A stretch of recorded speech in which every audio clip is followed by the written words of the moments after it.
প্রভাবশালীদের চাপে আপোষ মীমাংসায় বাধ্য করা এবং মামলা জটের কারণে বেশিরভাগ ধর্ষণের মামলা 180 দিনে নিষ্পত্তি হয় না।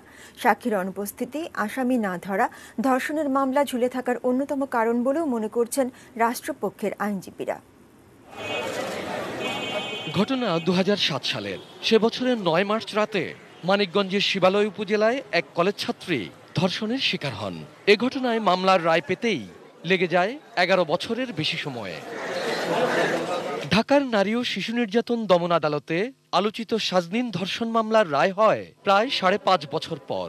অথচ আইনের বিধান ধর্ষণ মামলার বিচার 6 মাসের মধ্যে শেষ করার।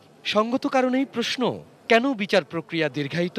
সাক্ষী না আসার কারণেই কিন্তু মামলাগুলি দীর্ঘসূত্রিত সৃষ্টি হয়। নির্ধারিত সময়ের মধ্যে মামলা শেষ না হয় তাহলে কী হবে, এই কথাটা একটু উল্লেখ থাকতে হবে। এটাও আমার মনে হয় অ্যামেন্ডমেন্টে এটা আনা উচিত। নাহলে দেখা যাবে যে বছর পর বছর চলে যাবে, মামলা শেষ হবে না। বাদী যতটুকু উৎসাহ নিয়ে মামলাটা দায়ের করেন, ঠিক একটা পর্যায়ে আইসা সেই উৎসাহটা উনি হারায় ফেলেন।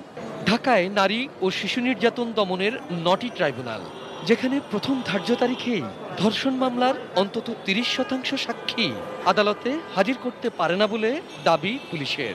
আনুমানিক আমরা বলতে পারি যে প্রথম ধার্য তারিখেই আমরা 70%-এর মতো আমরা হাজির করে থাকি এবং বাকিটা যাতে করানো যায় না সেখানে প্রতিবেদন চলে আসে।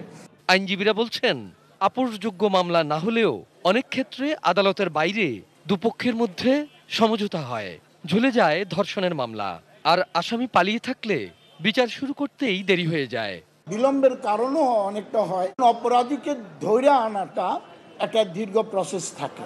আবার দেখা যায় কোনো ক্ষেত্রে বাদী এসে বলে যে আমরা ভুল বুঝাবুঝিতে এই ঘটনা ঘটছিল, আমি এখন আর মামলাটা চালাইতে চাই না।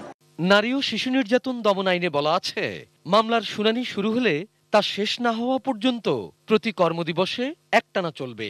কিন্তু বাস্তবতা ভিন্ন।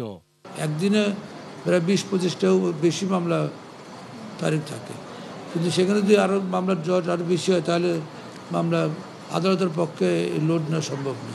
একে আজাদ, এটিএন নিউজ, ঢাকা।